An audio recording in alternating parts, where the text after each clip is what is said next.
video. Okay. So this is where Robbie's going to be sitting, and this is basically our little shop. So it's called the Oak and Ivy Trading Post, and we made these little signs with the laser cutter, and I'll get to the Gorblin patch in a second. But anyways, everything here is labeled with a price in mushrooms. And so what we have is we have people able to earn mushrooms by going on quests, by doing different other little things, basically so that they can earn currency so that they can spend it at the shop.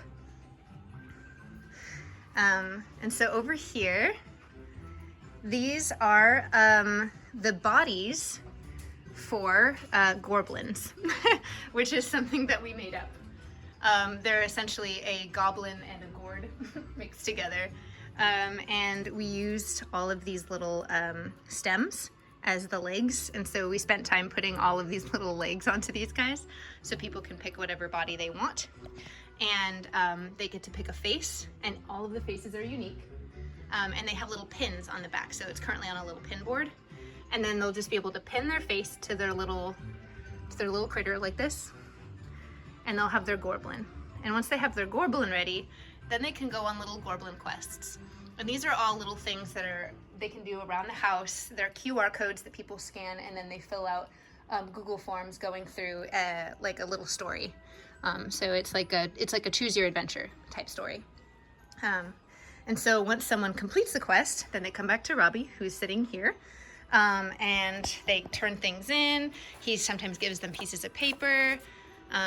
There's also these, which these tell you which kind of Gorblin you've made. So you can choose either a crafty critter or a powerful pumpkin, and that will change what kind of gameplay you'll do on your little quests.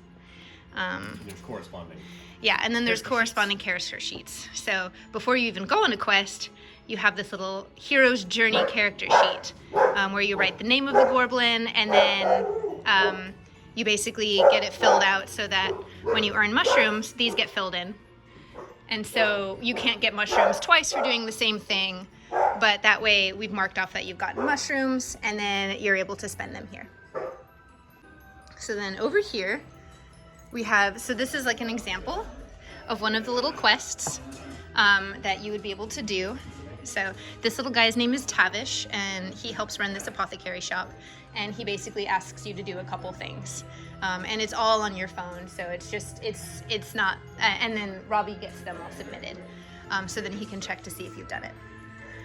This is a little space for people to just kind of put food and drinks. And then down here, we have this little grass like shag rug, which is supposed to be like the forest floor. So we have all these stumps and pillows, and it's supposed to be kind of like a little picnic but down here. And little lanterns.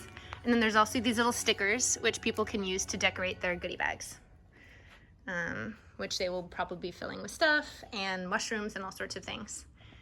And then let's see, back here, this right here. So this is a really cool thing. This is called, we call this Witchfire. It's a black light. And we found this really cool little candelabra thing on eBay. It was so cool. And there's a little ghost, and he actually has a little quest for you. So you can do his quest, but if you notice, this Witchfire can reveal secrets. If you take this out of the light, you can't see anything. So, but when you put it in the light, you can see it. So there are little secrets kind of hidden all around for people, and that's one of the things that they can do is that'll help them decode some things. And then over here, this is another one of the little spaces where there are some things for some quests. This is, of course, the pirate bathroom. Nothing's really changed about this. It's already pretty much in, full Halloween attire already. So I just had to change the lights, and that was basically it. Yeah, there's more. So upstairs, let's see, we have, and you'll be able to meet the lizards finally. I'm so excited. So we've, of course, changed the lighting scheme upstairs. And then we have some of these little Gorblins down here. They're little babies. I can hear Cynthia. And we have more lights here, and you haven't seen these guys, but and he's shedding right now. That's Oberon. and Titania's in the back. We made these little labels for them so that people can kind of read about them and learn their personalities and kind of about the actual lizard. This is another quest for this nice acorn lady who has lost all of her little acorn children. There's one of them. So you'll have to find basically kind of, they're all just kind of hidden around this general little area. So, which is all decorated. Ooh, and this thing is new too. We got this from Solvang, which was super fun. So it's a little cuckoo clock that I ended up putting a lot more moss on and painting a little bit of because you know me. See, and then in here, this is another sort of chill zone. So we have all of the lights kind of matching the theme, and people can kind of just hang out here on the bed. This is kind of the area where people can go when they want it a little quieter, because downstairs is usually, it gets pretty loud. So we have the little fireplace going, we have lots of pillows around, and it's mainly just a relaxing space. But it's also already really fits the theme for Cottageween. Oh, and this is also part of one of the quests. This little ghost in a cage. And then this way we have the Parlor of Magical Curiosities. We have this little baby over here. So this is Nyx. She's a Chihuahua gecko, and she's still kind of sleepy right now because it's still like almost daytime. She's nocturnal, but this is her little space, so she'll become more active at night.